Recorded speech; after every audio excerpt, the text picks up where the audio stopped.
Hey, how's it going, guys? Today we're going to be talking about how to get sleep when you really just can't. So for many years now, ever since my anxiety increased, I've had many sleep issues, ranging from just literally can't sleeping that night to falling asleep at 5 a.m. I've gone through tons of different ways of trying to go to sleep. So I've summed up the best ways to go to sleep, and I will introduce my routine as well to give you guys a better night's sleep and to help you guys out. So my routine is I will try to get off my computer around like 10ish, and then I do a little bit of exercise. So I go on a spin bike for around 20 minutes. I take a warm shower, go to bed. I usually take like half a Benadryl or sometimes melatonin, and then I play sounds on my headphones or this little base station that I have that has these ocean sounds on it, and I just try to fall asleep in as cold as the room as I can.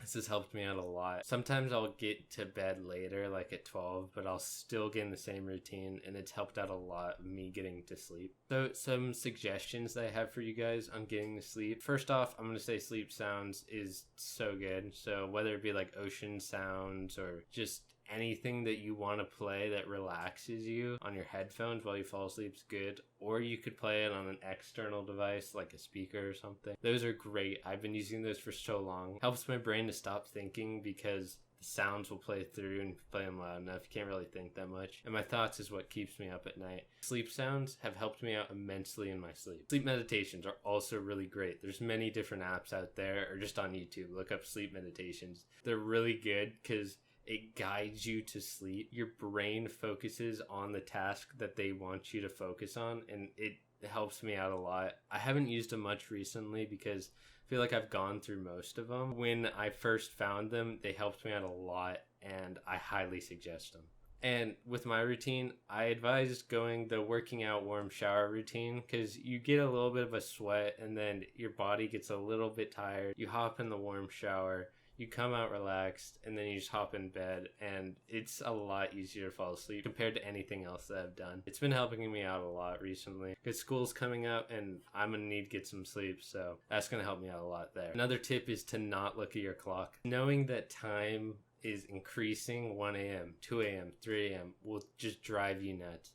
You could try hiding your clock, as in just straight up putting it down. I will turn my clock around sometimes if I know I'm having a late night. Just try your best not to look at the clock because it'll just stress you out even more and give you a harder time to sleep. I also recommend trying to limit the blue light. So if you use devices at night, it's not the best thing to do. I do it personally, but turn on warm light features on your phone or on your computer because they all have them. Usually like a nighttime mode that just turns the blue lights into warm lights, because blue lights will keep you up. It'll keep your brain stimulated. So you want to make sure to have many warm lights so that you could fall asleep easier. So another tip is to lower your room temperature.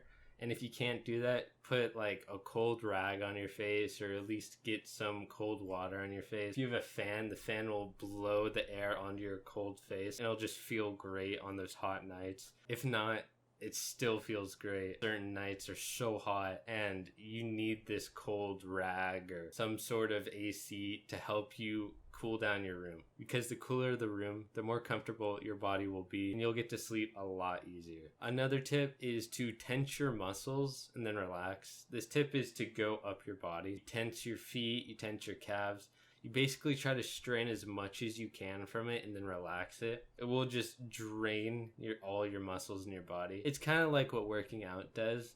It just makes all your muscles tired, and then you try to go to sleep. The more relaxed you are going into bed, the better, because the more relaxed you are, the quicker you're going to go to sleep. So if you can't quite get to sleep, get out of bed, try to read a book, try to study, do something else to get out of the bed, and then try getting back into bed. That's worked a couple of times for me, on top of just sleeping in a different area, like sleeping on your couch. Some nights you just can't sleep and you got to switch it up. Try it. If it works, it works. If it doesn't, it doesn't. But I highly recommend at least trying it once. We're gonna get into sleep aids a little bit. So melatonin's good in low doses, but the more you take it, the more you build a tolerance for it, and the less your body will produce, because your body produces natural melatonin, and these supplements will just replace that. So your body will produce less, and you'll have to take more and more. Melatonin's iffy if you have to take it every night. Try to take a low dose. What I try to do is I mix melatonin with like Tylenol or Benadryl, because Tylenol does not produce natural melatonin. It's pretty artificial, so it will try to make you go to sleep.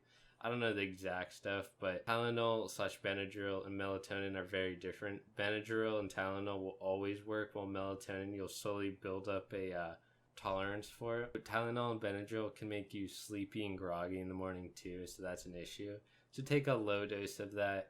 I've been going with that, and it's been helping out a lot. I take melatonin here and there. If you need a starting dose for melatonin, I recommend around 3. I would try your best to stay away from sleep aids at first. Try to go natural, but if you have to, go to sleep aids. Sleep aids will work, but your body will get used to them over time, so don't become 100% reliant on them. So I hope you guys learned something new today. Hopefully you guys can get a good night's rest tonight, because sometimes you have those nights that's just really hard to get sleep, whether you be stressed, anxious, or excited for tomorrow. Those nights can be really hard on you, and not getting enough sleep can be really hard on your mental state. Because for me, not getting enough sleep makes me a lot more dizzier, makes everything start to spin more, and my anxiety just goes through the roof. So sleep is so important, and try to get around 8 hours a night. I know it's hard to my college students out there, but I believe in you guys, and hopefully you guys can get some sleep tonight. So thank you for watching, and I hope you guys enjoy.